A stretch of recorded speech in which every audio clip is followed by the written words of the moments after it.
Welcome to Music Unveiled at Westside Library, G.E.V. Accordia. You're all absolutely very welcome here with us. If you don't know what Music Connects does yet, we connect people across Galway through exceptional musical experiences.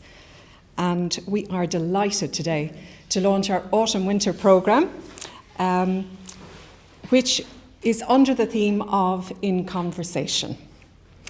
The string quartet has always held a special place in music history for composers across cultures and centuries. This season we invite you to explore its many voices with us, some familiar, some rarely heard, while bringing into conversation incredible work by Irish composers, Jane O'Leary, who we're delighted to have with us here today, Rona Clark, Marion Inglesby and Deirdre McKay. Music Unveiled is one of our flagship guided listening programmes where we lift the lid on the music to deconstruct the music we're going to hear at our Lunchtime concert on September the 1st in St Nicholas's. So let's dive right in to the first of our 4 programmes for the season, titled From Paris to Amsterdam. Today we'll be exploring 2 stunning pieces, Debussy's String Quartet in G minor and Jane O'Leary's Forever Begin. Now it's my pleasure to hand you over to Dr. Amanda Feery from the Department of Music at University of Galway and ConTempo Quartet, who will guide us through the musical conversations. Thank you. My name is Dr. Amanda Feery and I'm a lecturer in music at the University of Galway, and I'm just going to give you, I suppose, a taster of Debussy's quartet in G minor and a little bit of information about Debussy and just a little bit of context around the quartet as well. So Claude Debussy is a leading early 20th century composer. He had a lot of significant works for orchestral music, particularly the piece La Mer, his preludes for piano, and 1 opera, Pelléas and Messalonde. And the next slide, Jean. So the string quartet in G minor then was composed in 1893 and premiered in December of that same year in Paris. It's in 4 movements and it's Debussy's only string quartet. So he had planned on composing 2 string quartets, but he completed just the 1. And a bit of context as well around the premiere of that quartet in Paris. It had kind of a mixed reaction. And this is in the context of, a lot of sort of repertoire for string quartet that Parisian audiences would have been used to hearing. So there was mixed reactions in this. It sounded kind of new and fresh, but also there was comments that it was kind of difficult material as well. So I thought I'd give it a bit of context on maybe why audiences felt that way hearing this quartet for the first time. Debussy was quite influenced in a lot of modernist movements in the arts, the visual arts, Impressionism. So he was influenced by painters, Monet, Renoir, Manet, and literature as well. And modernism was a movement that was beginning in the late 19th century. So it underpinned Western art and society moving into the 20th century, so circa 1890 or so. But Debussy was 31 when he composed his string quartet in G minor.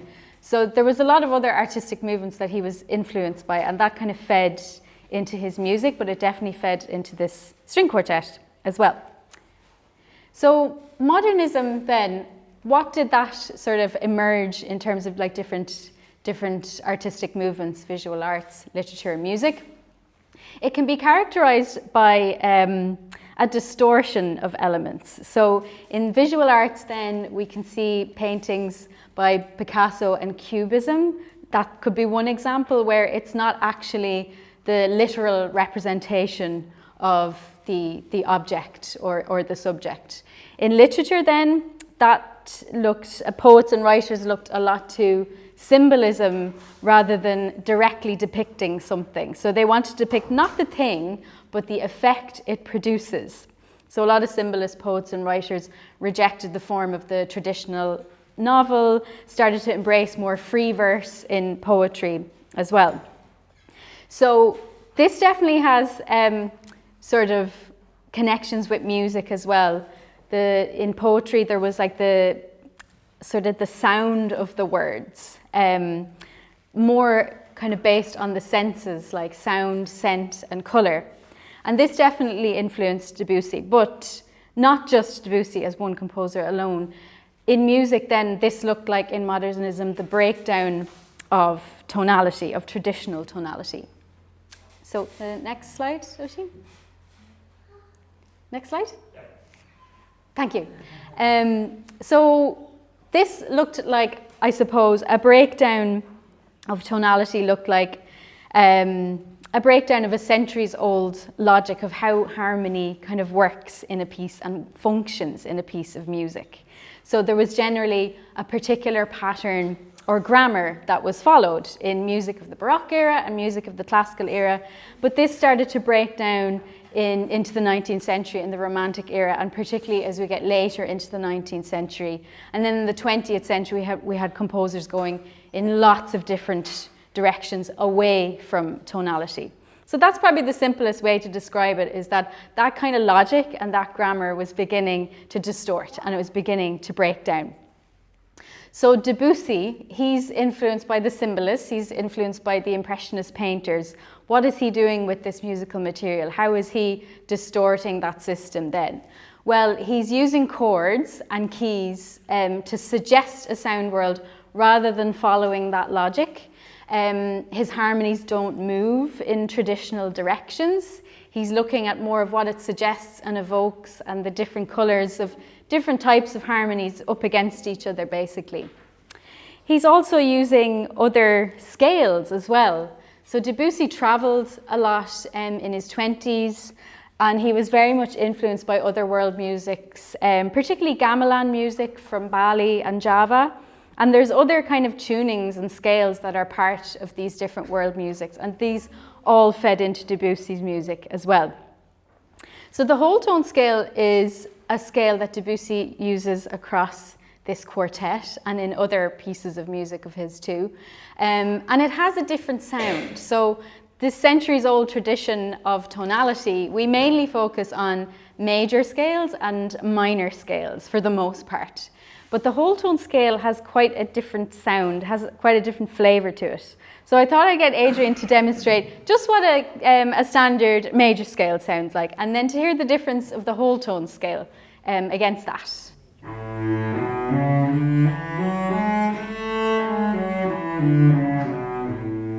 So you'll hear at the top of that scale, da da da da da da da da. So that second last note, da, really wants to go up to there. It wants to resolve, and there's a sense of conclusion to it. And that was like the foundation of so much tonal music across Baroque and classical eras. We get to that home note, and that's our sense of home in a piece. But then if we listen to the whole tone scale, it's quite different.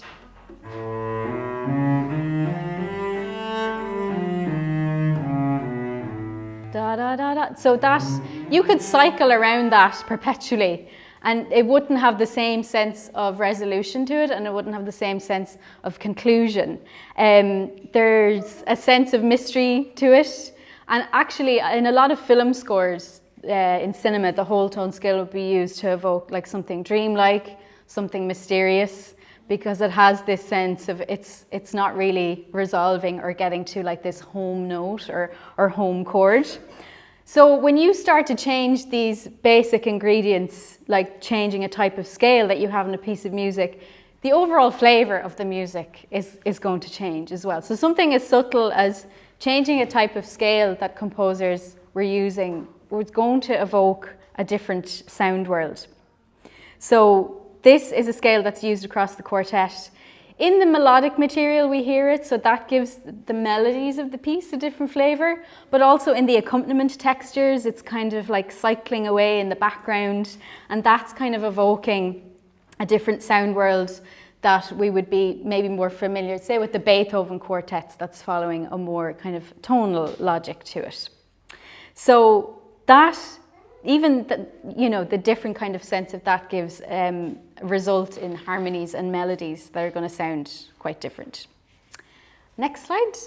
So let's get into, I'm going to kind of give a taster of each of the movements of the piece.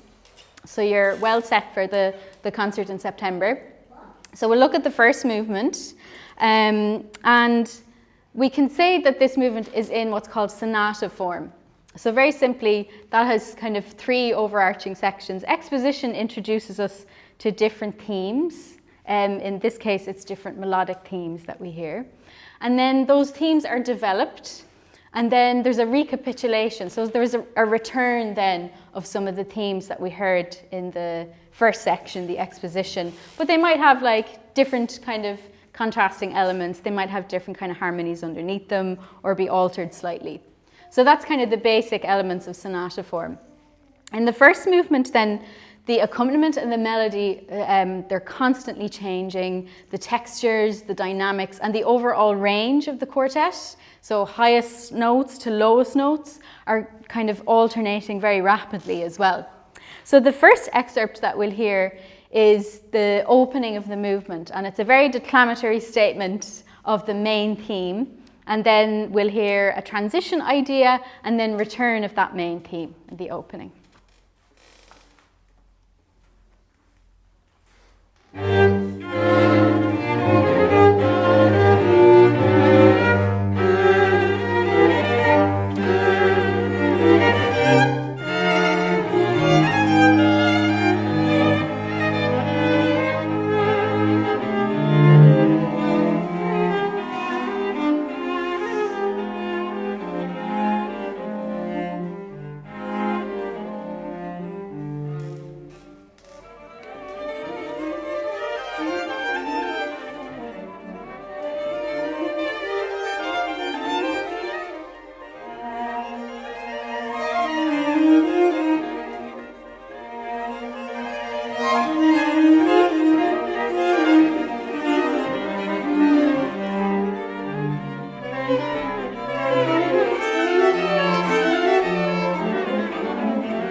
So lots of really lush harmonic colours and textures there as well.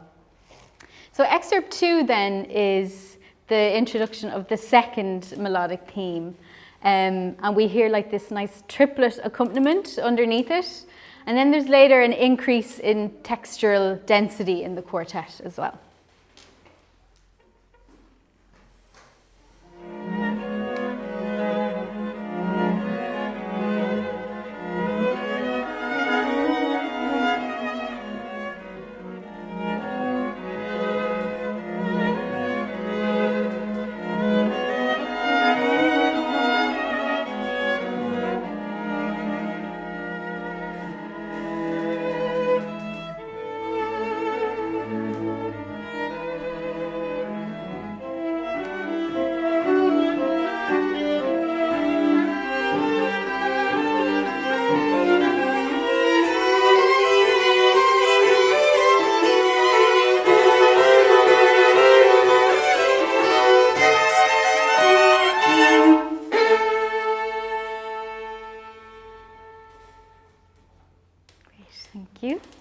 And then the third excerpt is the foreshadowing of this big return.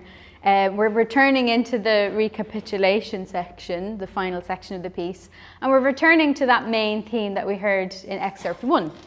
And there's kind of like this tension that's added from the cello part, this rocking back and forth figure that kind of gives this sense of suspense as we're returning to that final section of the piece.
I love this quartet so much. Next slide, please. We're going to jump to movement 2. And what we heard there before that recapitulation, there's lots of fragmentation going on of themes. Things are moving past us very quickly, like images across the screen. They're just kind of cascading very quickly. But that sort of energy doesn't let up at all, because we go into the second movement and it's a real tour de force of lots of contrasting textures. And Debussy becomes even more obsessive with this idea of fragmenting melodic themes. So we get this ostinato pattern derived from the main theme. So an ostinato is just a pattern that repeats and repeats and repeats. So there's almost an obsessiveness going on with this kind of repetition of smaller elements in the second movement. And like some of Beethoven's later quartet, there's a lot of varied use of, and virtuosic use of pizzicato. So arco is bowed strings, and then pizzicato is your plucked strings, which there is a lot of in this movement. And there's also an accompaniment device based around pizzicato as well for these melodic statements that are very close to the theme of the first movement. So the first excerpt, we'll just hear the opening, so you get a taster of what these pizzicato textures sound like, and then you'll hear this fragment derived from the main theme, this repeating ostinato pattern.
Nice, thank you. So you heard that's that kind of fragmentation. So we heard it in the viola and then the violin. So it was exchanged across the quartet amongst that kind of very busy pizzicato texture. Then excerpt 2 is the introduction of more soaring melodic lines of the second theme in the first violin, with lots of very decorative accompaniment figures in this passage.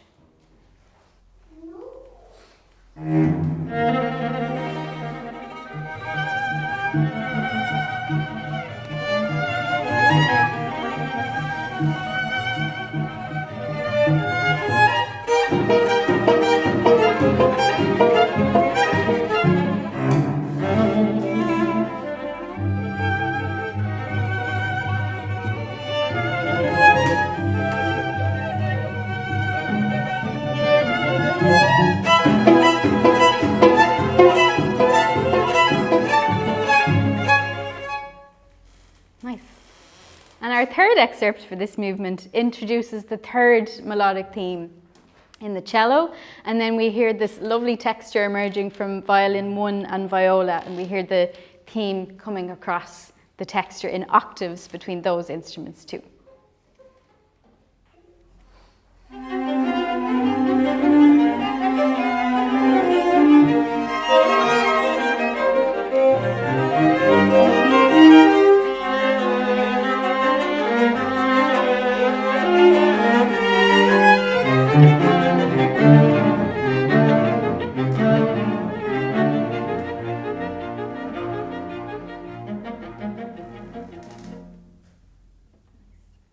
Great. So we'll move on to our third movement, and I think the quartet will agree that this is like a nice rest, a nice bit of respite between or after the first movement and the second movement, which there's sort of a constant intensity and momentum and energy to the first two movements. So we get to kind of take a bit of a breath here in the third movement. Again, Debussy is constantly extracting melodic material, which is always derived from the kind of opening statement, theme, or motto that we heard in the first movement. And in this movement then, as I said, we get to catch a breath and slow down. But Debussy is still experimenting a lot with really a startling array of sound colours and accompaniment figures, even in this movement as well. So we'll just hear one excerpt from this movement, just of the opening. So there's this kind of like flowering or blossoming of the melodic material, trying to find its way at the beginning. After a few bars, then we settle into the main theme. The accompaniment here as well is a little bit more static and less decorative in its passages than the first and the second movement as well.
Beautiful.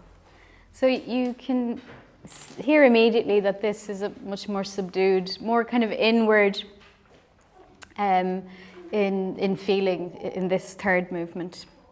So we'll look to the final movement now, the fourth movement.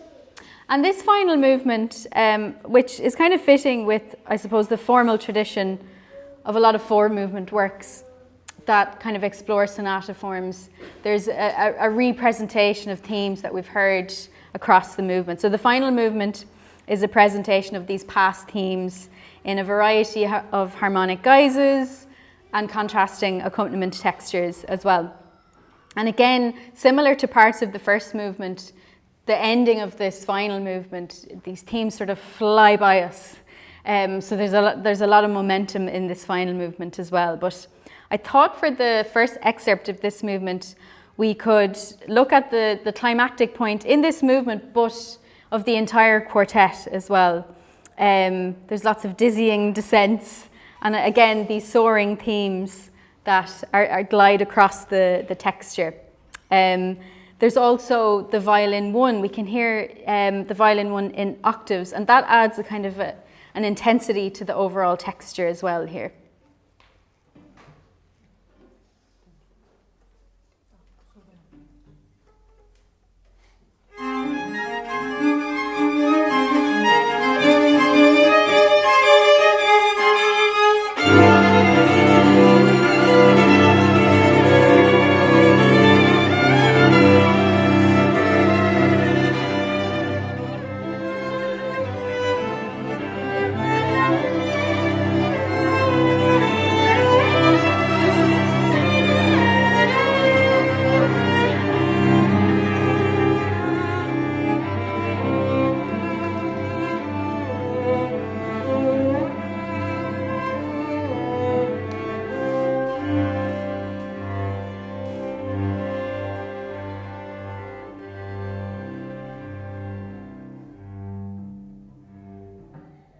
Great.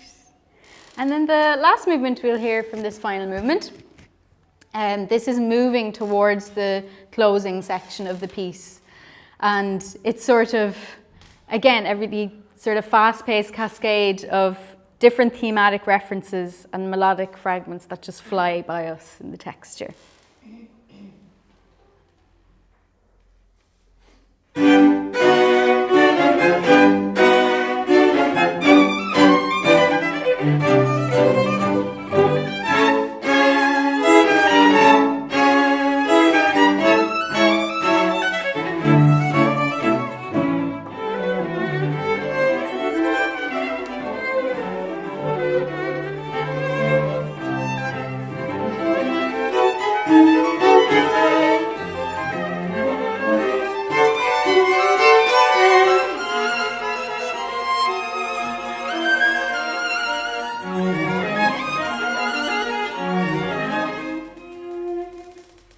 Great. That's it from me then. I hope that was helpful for the upcoming concert. And thank you so much to ConTempo for playing those excerpts so beautifully. Thank you. Delighted to have Galway's own Jane O'Leary here with us, a renowned composer. And it's a real treat to be here to see her working with ConTempo Quartet with Forever Begin. So thank you very much, Jane. Okay, thank you. Nice to be here. So, thank you.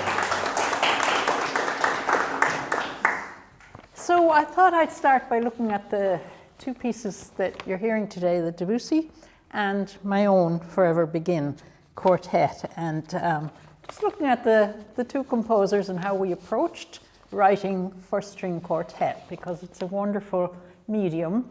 But we had different things. Debussy, as Amanda very beautifully told you, composed the quartet in 1893. And my quartet was written in 2020, premiered at the beginning of 2020. So that's only 6 years ago. So there's about 130 years between them.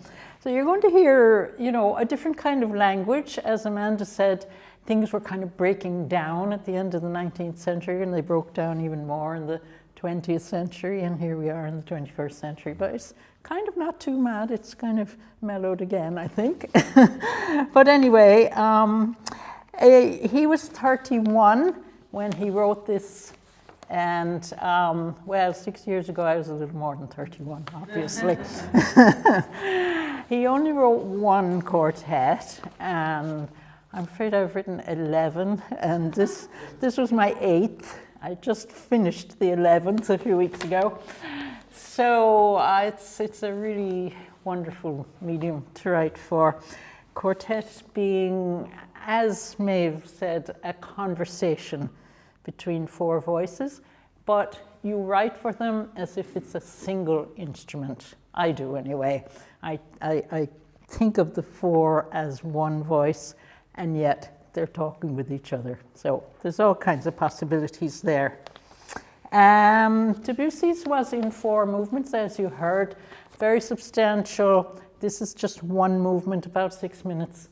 And it just stands on its own. And I find lately, I don't know if it's a trend or what, but people are tending to write shorter pieces, maybe our attention spans, But back in the 18th, 19th century, it was more or less required that you would write 3 or 4 movements, piece them together as a big piece, 25 minutes for Debussy's, and mine is just a short single movement from start to end. So there we have, but what do we have in common, Debussy and me, apart from being composers? A love of nature, and this is really important. Amanda spoke of the influence of nature on his music, and it was really, really important to him.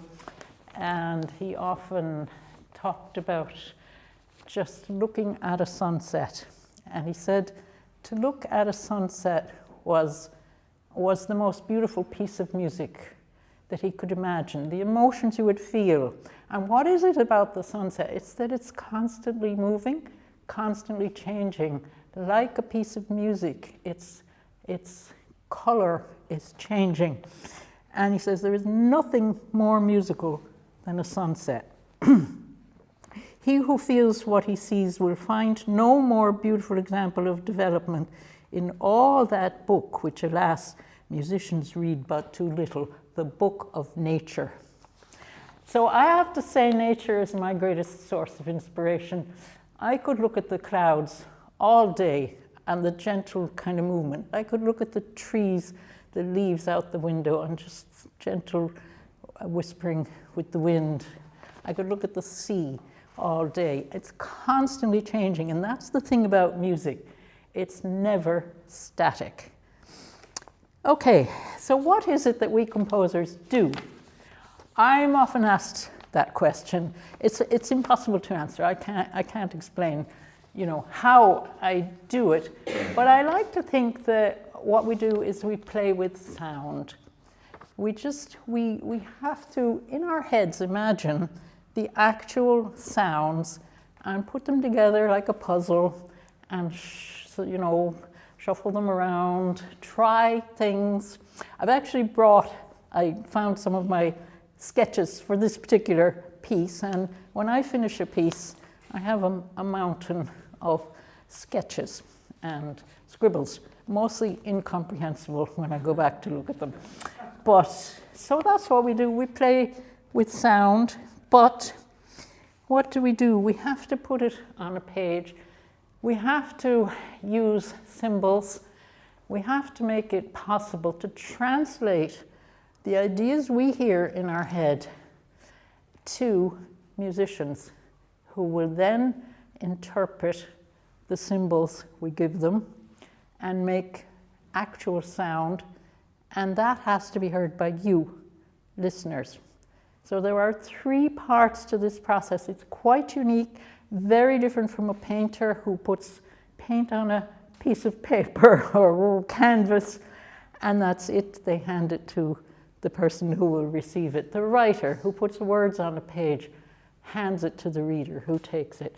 We do not deal directly as composers with you, the people who receive the music.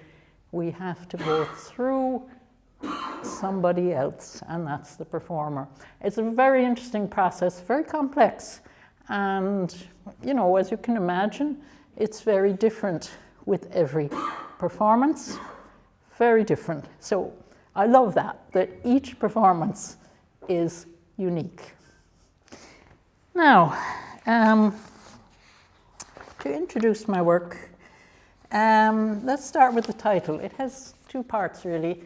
Forever Begin, and the subtitle is Fanfare for a New Year. And this could be any kind of new year, not necessarily January.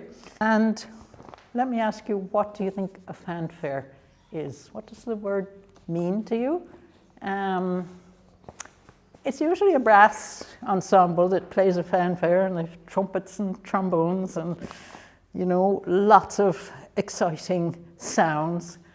But I've actually written about 3 fanfares for a string quartet for various occasions when I was asked to celebrate something. So I think of it as a celebration, full of excitement, full of looking forward to something. A fanfare is like saying, oh, something exciting is about to happen. So that's basically what this piece should say to you. Something exciting is going to happen. So let's look at the opening of it. What do I do with these instruments to make it exciting? The opening notes, I'm just going to ask them to play the single notes that they start with and to hold them. So in time, but just the one pitch.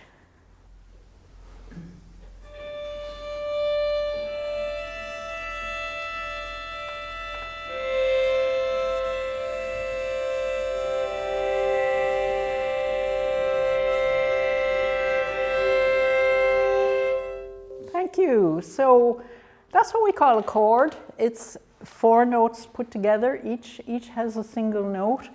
And as you go through the piece, you're going to hear each player gradually accumulate more notes, and the texture gets thicker and thicker. But what can I do to make this chord exciting? It's not very exciting if you just hear it like that, everybody holding a steady note. So you have to put a rhythm onto it. You have to repeat the note, and you go da da da da da da da da da. That kind of a thing makes it move and feel exciting. So let's just take the same now with the actual 1 to 6 as written.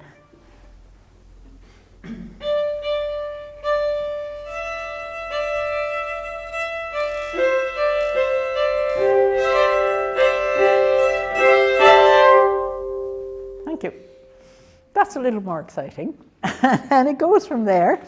So now maybe we'll just take that again and play up to A.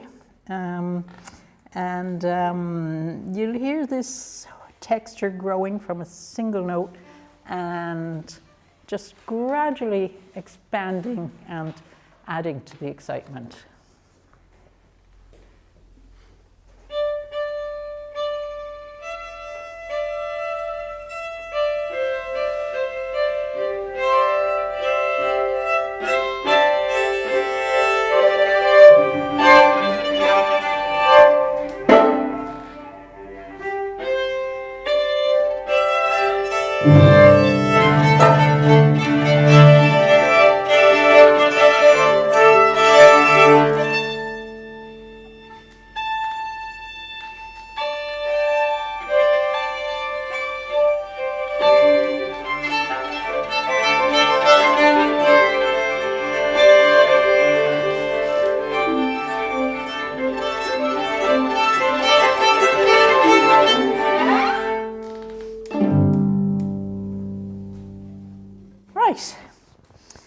Okay, so now I want to talk a little bit about how string instruments are played. And you've already seen that in the Debussy, that they can be played as kind of normally with the bow and also with the fingers plucking the strings, and that's called pizzicato, Italian terms for all the musical techniques. But so we have arco bowed and pizzicato plucked. But I'm very fond of pizzicato, and in the Debussy, the second movement is full of it, and I love that. But I like mixing both kinds of sounds, and I just want to illustrate a section of the piece where the pizzicato gives it a special feeling, but it's not only pizzicato. So maybe if we could just look at first violin taking 54 and show us your notes there that are pizzicato.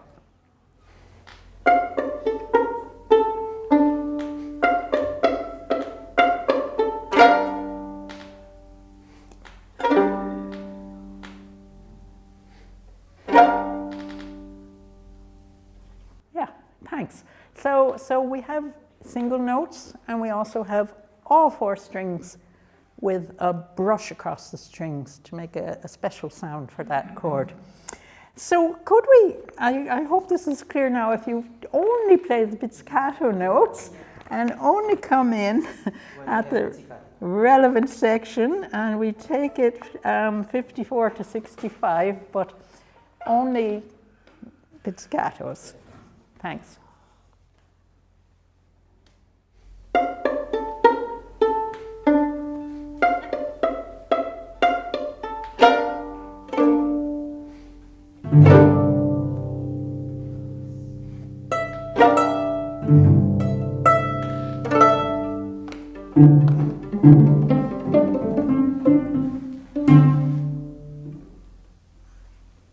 Right, thank you.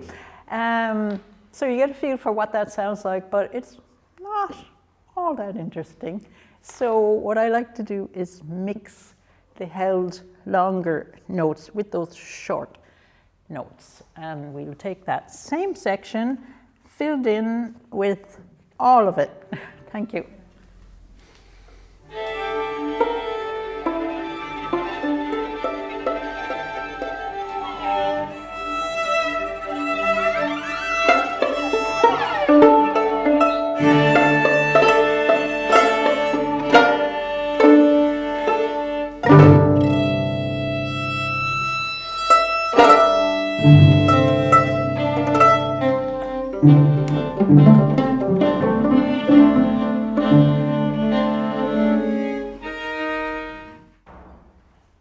Yeah, so we have a lot of different colors and sounds in there, and it still has that rhythmic intensity that makes it exciting. So I just want to look at a couple of other little sounds that I love and I tend to keep using when I'm writing for string quartet. The first one is, it's called an arpeggio, and it's where you, well, let's see, if Bogdan, the string bow can only play 2 notes simultaneously. Like maybe you just show us how that might happen with 2 strings. So we've got 2 notes there, but if you try to play 3, it doesn't work because of the curve of the strings, am I right? Yes. Yeah. So if I want to play a chord of 4 notes, they have to be kind of brushed quickly from top to bottom. Or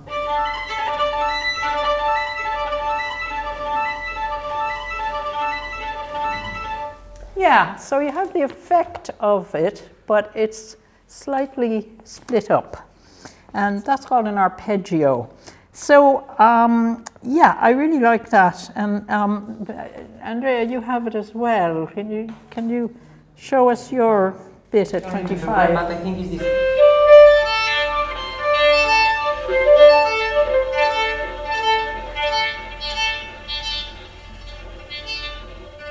Yeah, and you can go any speed really. I mean, you can go quite fast and move the bow around to get different colors. So when all of them do that together, it's a fantastic sound because it just gives you like 4 times 4, 16 notes instead of 4. That's very rich. Let's see, do you want to take the opening section there from 17 to 27 again? And just listen for the effect of that enriching of the texture.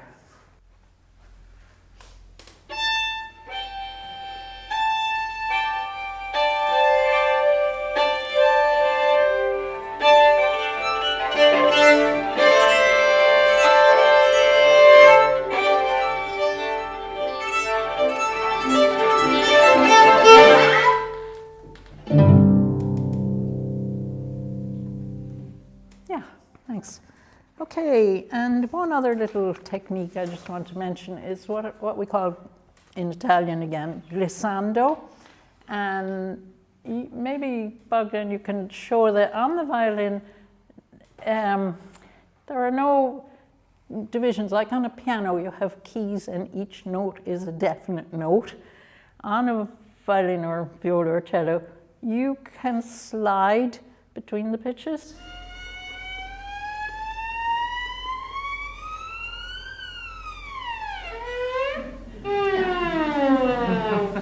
And it's quite unique to string instruments. Well, other instruments can do it, but not as well. It works perfectly on a string because there are no frets, there are no divisions on the fingerboard. And as you play with the bow, the pitch just slides across the possible pitches. Yeah. Let's just have a look at the second violin and the cello at B, 48 to 50. And just here, I think you have a chord, 2 notes. Yeah. Yeah?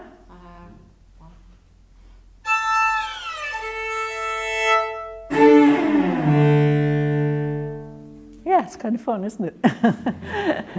So I use quite a lot of that, sometimes quite stretched over. You know, you'll hear it, sometimes fairly quick like that. But I think it's a bit of fun when writing for strings to use that particular sound.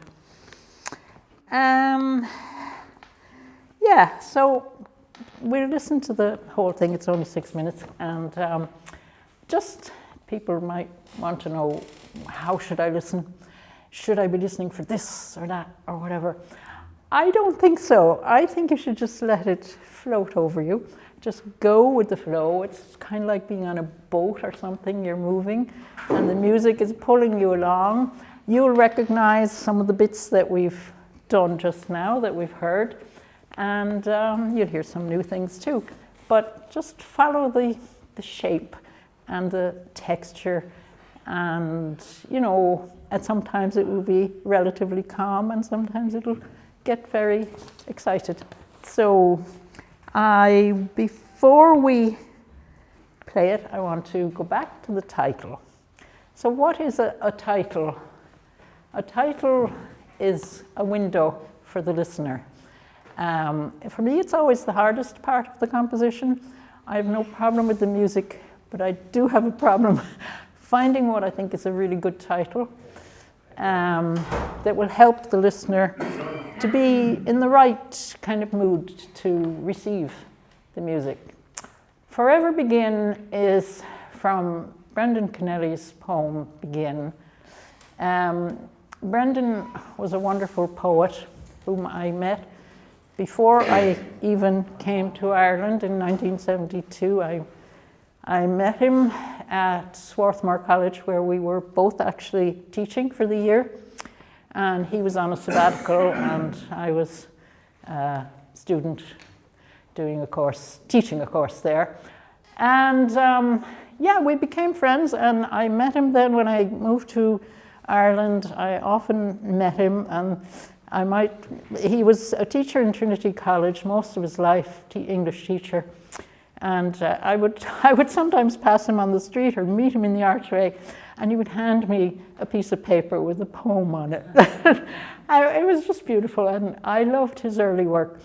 This poem is from actually 1969, and it's one of my favorites. I've written several choral settings of it. I've used fragments of it as titles many times.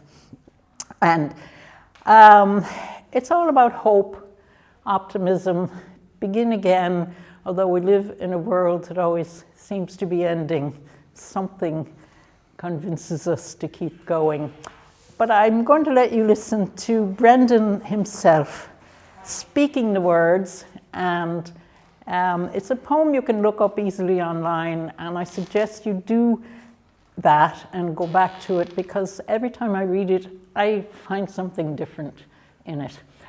So after we listen to the recitation of the poem from Brendan Kennelly, we'll hear the piece Forever Begin. Okay? Yep. The poem of Beginning. Begin again to the calling birds, to the sight of light at the window. Begin to the roar of morning traffic all along Pembroke Road. Every beginning is a promise, born in light and dying in dark. Determination and exultation of springtime, flowering the way to work. Begin to the pageant of queuing girls, to the elegant loneliness of swans in the canal, to bridges linking the past and future, to old friends passing, though with us still. Begin to the loneliness that cannot end, since it, perhaps, is what makes us begin. Begin to wonder at unknown faces, at crying birds in the sudden rain, at branches dark in the winter sunlight, at seagulls foraging for bread, at couples sharing a sunny secret alone, together while making good.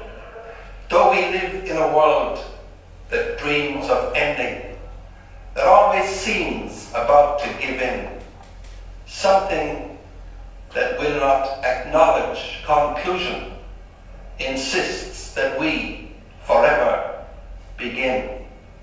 Begin.